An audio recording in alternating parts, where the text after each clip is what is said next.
Okay. Can the number of ESL students in one grade level classroom become too large?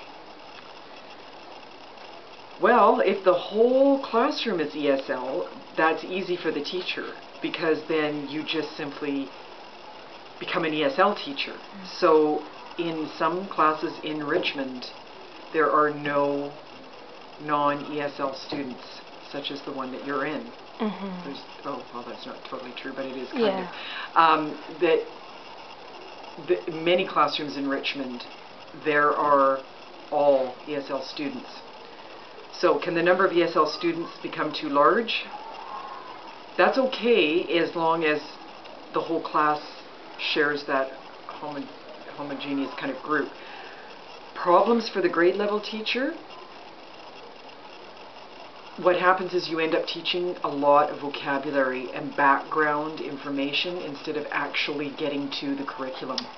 So when you're teaching curriculum and you start like in grade 2 and you're doing planets and you're having to preload the kids with all the vocabulary, they wouldn't know what galaxy is, they wouldn't know what solar system was, they wouldn't know necessarily what planets were, they wouldn't know the word crater, they wouldn't know, they wouldn't have the background of even just saying that the moon looks like the man in the moon. Mm-hmm. Those kinds of things that we take for granted because we are non-ESL people, some of us. But so the problems for the grade level teacher with that is that you spend a lot of time preloading vocabulary, and I think you get frustrated being unable to delve into the curriculum any deeper than you would like to.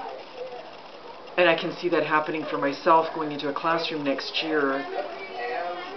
There's so much you can do with an IRP goal, but if you're spending all your time doing vocabulary, it takes away from your time.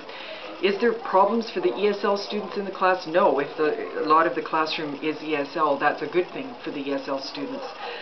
For the non-ESL students in the classroom, it's a huge problem. Mm-hmm. They get bored because they know all the vocabulary. They can't understand, why are you spending all this time teaching the names of the planets when I already know all the names of the planets, and I want to know about the stellar dust, and I want to know about the meteorites, and I want to know all about that. So there are definite disadvantages. The teaching level also becomes totally vocabulary based, and the complaints that parents would have is that the kids are not getting enriched enough in their own first language. And just as an aside, in Richmond, that has created a ghetto in the French immersion stream in Richmond, where parents now who are non-ESL families are putting students in French immersion kindergarten because they don't want their student in the English stream in Richmond. Right. And what's happened is you've created in Richmond, and it is happening now, a ghetto in the French immersion stream, where what you have is a skewed number of non-ESL students in the French immersion stream, which is not a good thing because it doesn't make it heterogeneous in the English stream. I think there's real advantages to having ESL students and non-ESL students in a class, but if you take out all the non-ESL, you're not really getting a real good picture of what multiculturalism would be.